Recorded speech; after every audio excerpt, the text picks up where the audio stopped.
This episode of Comics for Casuals is brought to you by Marvel's Avengers, out now. Nah, I'm just kidding. That'd be pretty great though, right? Maybe one of these days the show will be sponsored by a big name like Marvel. Or just sponsored at all, really. What's up guys, welcome to the second ever episode of Comics for Casuals on the Tin and Maxx channel. The show for comic beginners by a slightly less comic beginner. Sounds great, right? Now, today's episode may not be sponsored by Marvel's Avengers, but that doesn't mean we can't do something special for the occasion. In fact, to celebrate the release of the game, I'll be replacing all face shots of me with footage from the game. I mean, if we're being honest, it's mostly just so I have an excuse to play Avengers. Now, most of the characters in the game you'll recognize, such as Iron Man, Hulk, Black Widow, Thor, and of course Captain America. Oh wait, he's dead. Ooh. Anyway, the one outlier of the bunch is Miss Marvel. Someone who hasn't appeared in the MCU at all. So, that's who I'll be covering today. Which you probably already figured out from the titles, so I'll just get on with it already. The first thing I should make clear is that we'll be learning about the Kamala Khan version of the character and not the Carol Danvers version. Fun fact for all you Marvel Cinematic Universe people out there who might not know this, but Captain Marvel used to go by Miss Marvel before being promoted. The original Captain Marvel was an alien from a race called the Kree, named Marvel. And Carol got her powers after an explosion caused her DNA to mix with Marvel's. Kinda like what happens in the movie. She became Miss Marvel, joined the Avengers, and went on to become one of the biggest female characters in the Marvel roster. You might be asking, what's the point of going over all this if we're not even talking about her? Well, when a character like Kamala inherits an already existing name, she also inherits the legacy of that character. And typically there's a direct connection between the characters. Like Carol and Marvel. They were long-term friends before Marvel eventually bit the dust. So Carol took the name Captain Marvel to honor him and continue the legacy. Just so you guys know, for the rest of the video, when I say Captain Marvel, I'm going to be talking about the Carol Danvers version. Kamala first appeared in Captain Marvel number 14 from August 2013, where she was basically just a cameo. Despite only appearing for a single panel, the cameo shows Kamala watching Captain Marvel fight evil right on the front lines. This became a significant event in Kamala's life. She saw one of the heroes she looked up to in person. See, the thing about Kamala is she is a huge superhero nerd herself, like a writes fanfiction of her favorite superheroes kind of nerd. And out of all the Avengers, who does she look up to the most? You guessed it, the Hulk. Nah, I'm kidding. It's Captain Marvel. A big part of Kamala's story is the fact that as a Pakistani American growing up in Jersey City, she doesn't quite fit in with everyone else. She's Muslim and her religion keeps her from living what she sees is a normal life because she faces restrictions the other kids don't. As G. Willow Wilson, one of the co-creators of Kamala and someone with an awesome name, put it, Captain Marvel represents an ideal that Kamala pines for. She's strong, beautiful, and doesn't have any baggage of being Pakistani and quote-unquote different. So, when the time comes and she develops her powers, the person she decides to emulate is Carol, and calls herself Miss Marvel, since, it was up for grabs at the time. Random fun fact, Kamala is actually the fourth person to take the name Miss Marvel, but I'm not getting into it today.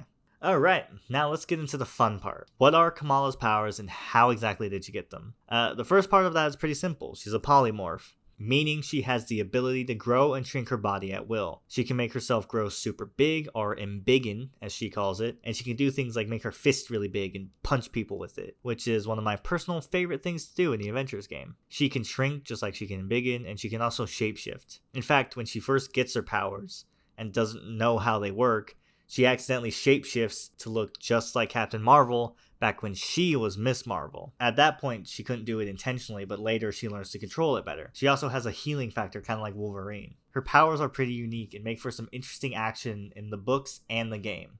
Okay, now that was the easy part. Unfortunately, how she got her powers is much more complicated, but since the series is for the casuals, I'm gonna simplify it as much as I can. Alright, now remember at the beginning of the video when I mentioned that the original Captain Marvel, aka Marvel, was an alien from a race called the Kree? Good, that's important. Well, the Kree are at war with some ugly green dudes named the Skrulls, who can shapeshift and have been causing problems in the Marvel Universe since the 60s. This war has been going on for millions of years. In fact, the war existed before humans even finished evolving. At one point during the war, the Kree started messing with the genetics of the early stage humans, creating what is basically an enhanced version of people. The idea was to use them as super soldiers, but the idea didn't pan out. These new beings were called Inhumans. You may have heard of the Inhumans, and you might have heard them being compared to the X-Men. This is because the Inhumans have wacky powers just like the X-Men. The Inhumans aren't actually born with their powers. What happens is at a certain age they get exposed to something called Terrigen gas. Terrigen? Terrigen mist. What happens is they get exposed to something called Terrigen mist at a specific age that unlocks their powers. Like Medusa, the queen of the Inhumans, has hair she can control with her mind, and they have a teleporting giant bulldog named Lockjaw, so that's pretty cool. I'm really simplifying the Inhumans story, but that's because there's a lot to it and it just isn't relative to what I'm covering in this video. If you want to learn more about them, let me know down below. There is a reason, however, for me to talk about them, since Kamala is a descendant of the original Inhumans from millions of years ago, and her powers were activated when the Terrigen Mist was released on multiple places across Earth. Black Bolt, the leader of the modern Inhumans, released it to awaken the dormant powers in all the people like Kamala, the Inhuman descendants. To simplify even further, Kamala got sprayed with trippy mist that unlocked powers she had in her DNA because aliens experimented on her ancestors. Make sense? Probably not. See, this is why I do this. Comics are complicated, even for brand new heroes like Kamala. But now that we got all that crap out of the way, we can finally talk about Kamala, her life, and what makes her such a great character. One of the cool things about Kamala is she's the first Muslim character in all of Marvel to get her own solo series, which is pretty great. But what's even better is that the series is actually it's great. It's a fun read. I read the first 2 volumes in preparation for this video and loved it.